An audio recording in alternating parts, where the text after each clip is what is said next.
100 দিনের কাজের গরিব লোকেরা যে কাজ করলো, আপনাদের পঞ্চায়েত টাকাটা দিয়েছিল।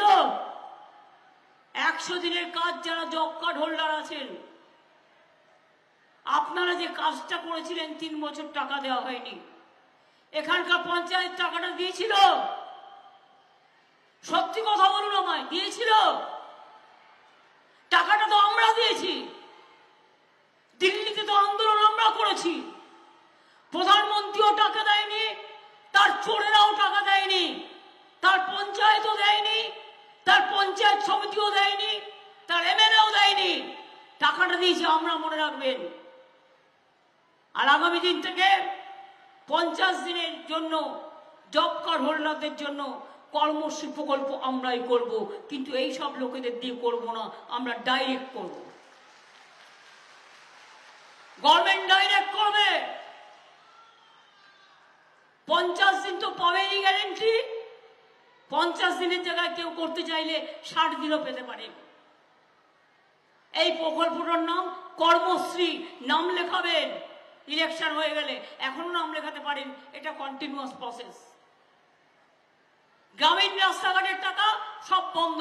22,000 রাস্তা আমরা তৈরি করে দিলাম। তার আগে 1 লক্ষ রাস্তা, গ্রামীণ রাস্তা আমরা তৈরি করে দিয়েছি। 43 লক্ষ বাড়ি বাংলার আমরা আগে করে দিয়েছিলাম। আরো 11 লক্ষ লিস্ট তৈরি হলো। বলছে তৃণমূল নাকি চুরি করেছে তাই টাকা দেয়নি। আমি বলি, চ্যালেঞ্জ করে যাচ্ছি, ক্ষমতা থাকলে আর বুকের পাটা যদি 56 ইঞ্চি হয়, প্রমাণ করো, শ্বেতপত্র প্রকাশ করো, নিয়ে এসো মহারাষ্ট্র, উত্তরপ্রদেশ, বিহার আর পশ্চিমবাংলার ট্র্যাক রেকর্ড কার্ড।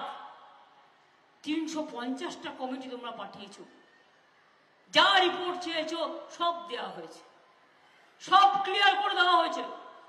তা সত্ত্বেও 100 দিনের কাজ বাংলায় বন্ধ। তার কারণ ও জিতেছে বলে, তার কারণ আপনারা ভোট দিয়েছিলেন বলে, জিতেই এসব করেছে। দ্বিতীয় নম্বর, রাস্তাঘাটের টাকা বন্ধ। কারণ ওই 18টা সিট পেয়েছিল না 2019-এ, ভেবেছিল ইঁদুর বাঘ হয়ে গেছে।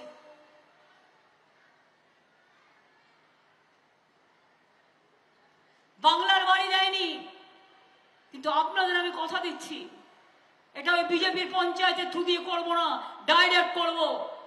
সেটা হচ্ছে 11 লক্ষ মাটির বাড়ি, 11 লক্ষ মানুষের বাড়িতে লিস্ট করা হয়েছে। তার প্রত্যেককে 11 লক্ষ মানুষ বাড়ির টাকা পাবেন।